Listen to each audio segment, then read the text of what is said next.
You ask Tiger to calculate. This deals with linear inequalities with one unknown. The final result is x greater than 7. Let's solve it step by step. Group all x terms on the left side of the inequality. Subtract 8x from both sides.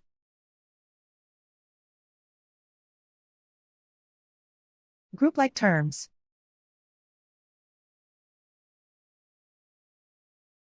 Simplify the arithmetic.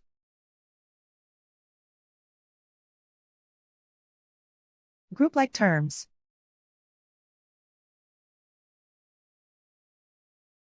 Simplify the arithmetic.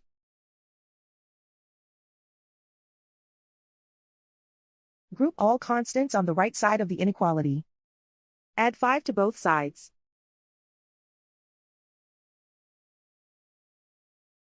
Simplify the arithmetic.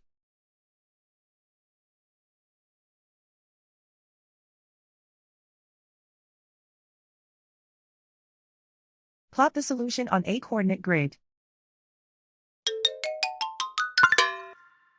And so the final result is x greater than 7.